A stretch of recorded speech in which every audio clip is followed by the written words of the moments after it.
پلټون کتاب کې د جنت په نوم باندې غني خان نظم دوه نظمونه لیکلي، خدای نه مخکې جنت په نوم باندې هغه لیکي چې زه چې نن ستاسو مخکې راغلی یم نو صرف د یو شاعر په شکل تاسو دا هیر کړئ چې دا یا د باچا خان زوی خبرې کوي یا د لوی اسمبلی ممبر.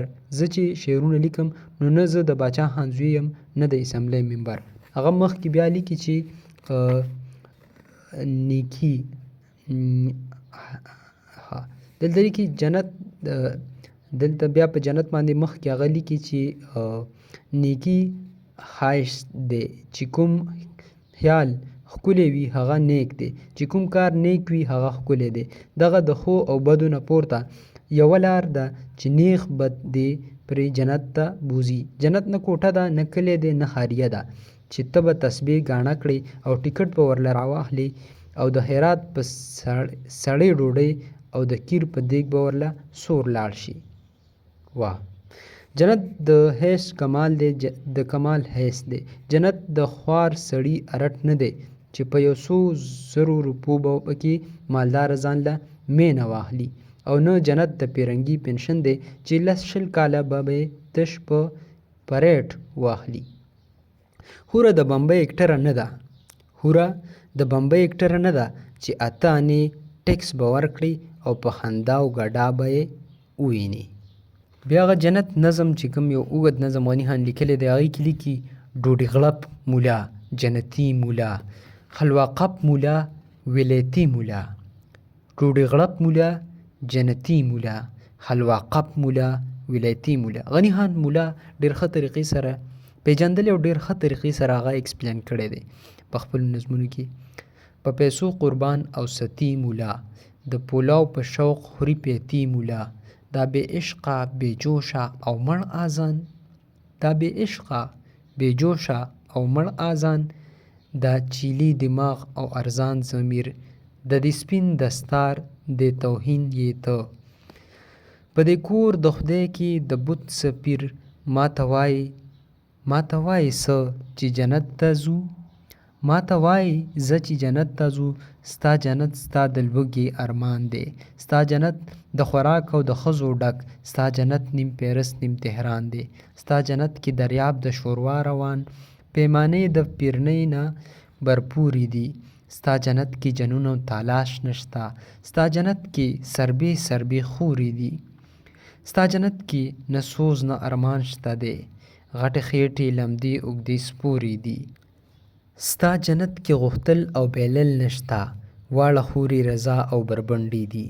ستا جنت کې غوښتل او بیلل نشته، واړه خورې رضا او بربنډې دي.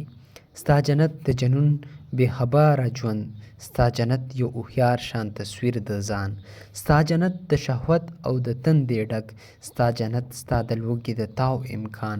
ډوډۍ غړپ مولا جنتي مولا په پیسو قربان او ستی مولا.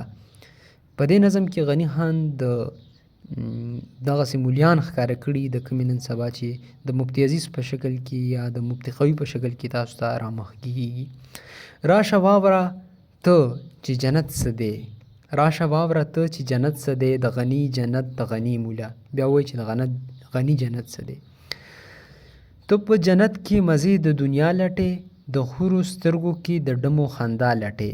ته په اسمان کې وږمې د ډیران لټې او په تیرو کې سپوږمۍ لا امکان لټې، او په تیرو کې سپوږمۍ لا امکان لټې. لیونی نه شوې ته خمار او مستی نه پیژنې، مستانه نه شوې دلربا پرستی نه پیژنې. ته د دنیا د پاره مینه د جانان ورکړه، مجنون په بیه بېخودي د بیابان ورکړه.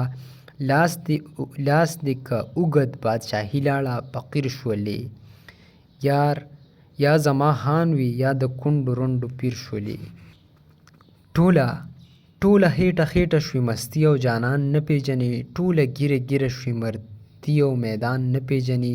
زما امیره تالي سټ او ټوکړې خور شوې زما سرداره، ته مری وظیفه خور شوې زما. مری غلام ته وایي، غني خان وایي چې ته زما سردار وي، مولا ته وایي ته زما وظیفه خور شوې، غلام دې د ځانه جوړ کړو. قسم په هغه رب چې ته د خدمت دعوګیر، چې ته د حورو د علمانو د جنت دعوګیر. توره راواخله توره پورته که میدان ته ځه، لوګی لمبه شه په مستۍ کور د جانان ته ځه. ګنې ډوبېږي په پیتۍ او په حلوا کې موله، جنت د بیلو د ټیپرو په سودا کې موله. د اوسي ګرانه ده د تورې نه ای موړه موله، ټپ زمری ښه دی د سربې مږې زوړه موله. د سامري د زوره ښه ده فقیري د موسی، د زرپرست نه یار پرست ښه دی ناجوړه موله. قسم د حورو په مستۍ او په خنده د یار، قسم په شرنګ او په نسیم او مشغولا د یار. قسم په سترګو په ښایست او په ځوانۍ د یار، قسم په ساز او په سرود او په ثنا د یار. ته سجدې زرو ته کړې ماته نوم د یار اخلي، ته سجدې زرو ته کړې ماته نوم د یار اخلي. شفق کاڼه کړې او په بدل کې ګلخار اخلي. راځه راځه راځه چې زه درته جنون او مستی وښایم، راځه چې زه درته محبوب پرستی وښایم. سرداري نه کېږي د تورې د مستۍ نه بغیر، الله لیدی نشي د حسن پرستۍ نه بغیر. سکندري قلندري دواړه سرور غواړي، دواړه مستی او ځوانمردي خندا غرور غواړي. ته خو جنت کې مزې د دنیا ګوره، بربنډه خوره او ترسکونه حلوا ګوره. نیر د شاتو کنډول د شرابو ډک، نمکین غلمان او خانک د کبابو ډک. مولا چې شونډې نه یې خورې به په څه ښکلوم، مولا چې شونډې نه یې خورې به په څه ښکلوم. چې له کولمې خاورې شي ګورګورې به په څه هضموم. جنت یو خیال دی د عشق د مستۍ او رنګ، جنت یو شرنګ دی د ګونګرو د ځوانۍ غورځنګ. جنت نازک دی د ګل د ارمان هسې، جنت ښایسته دی زما د جانان هسې. جنت دریاب دی یو د مینې او شان دی، هر قطره یې سپوږمۍ هر څاڅکی جهان. خانپور جیل کې غني خان دغه نظم لیکلی، دې نه علاوه بل یو نظم هم غني خان په جنت لیکلی دی.